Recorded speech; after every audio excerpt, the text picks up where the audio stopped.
আমি স্মরণ করতে চাই সেই মহিষী মহিলাকে, যে দীর্ঘদিন প্রায় 34 বছর গণতন্ত্রের জন্য সংগ্রাম করেছেন, লড়াই করেছেন এবং জীবনের শেষ দিন পর্যন্ত লড়াই করে গেছেন সেই মহিষী নেত্রী বেগম খালেদা জিয়াকে।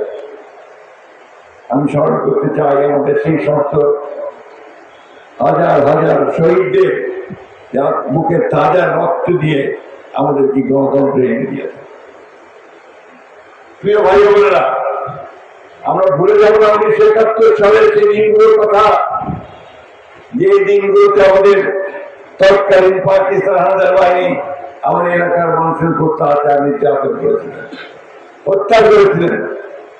আমরা ভুলে যাব না আমাদের সুগারপুরের জাতি বাংলাদেশী হত্যাযজ্ঞের কথা।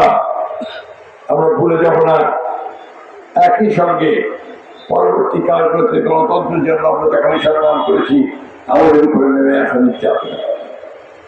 আমরা ভুলে যাব না 2024 সালের সেই তারপর কাঁপানো জুলাই আন্দোলনের কথা, যে আন্দোলনের আমাদের ছাত্র শিশুদের প্রাণের বিনিময়ে আমরা গণতন্ত্রকে ফিরে পেয়েছি 5ই আগস্টের অভ্যুত্থানের মধ্যে। প্রিয় বন্ধুরা, এখন আমরা দম ফিরে নিঃশ্বাস নিতে পারি।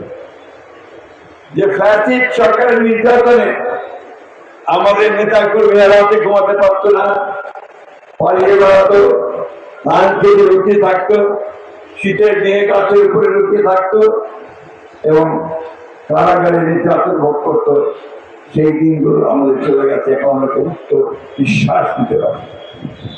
আমরা ভুলে নিই সেই সব কথা, ভুলতে পারি না।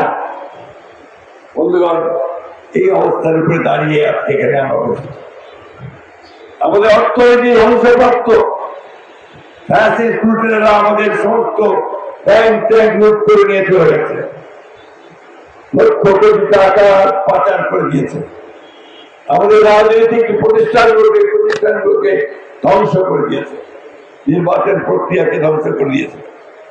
আপনাদের নিশ্চয়ই মনে আছে 2018 সালের নির্বাচনের কথা, কি মনে আছে? ভোট দিতে পারছিলেন? আগে একবার ভোট হয়ে গেছে না, ঠিক কিনা? চাচা করবো আমি তো জোর করে, ঠিক কিনা? সেই নির্বাচনতে এবার হলো না। এই নির্বাচনে কি কোথাও কোনো কারচুপি হয়েছে? জনগণ সমস্ত ভোট দিয়েছে, তাই তো? সেই নির্বাচনে জনগণ কার উপর আস্থা রেখেছে?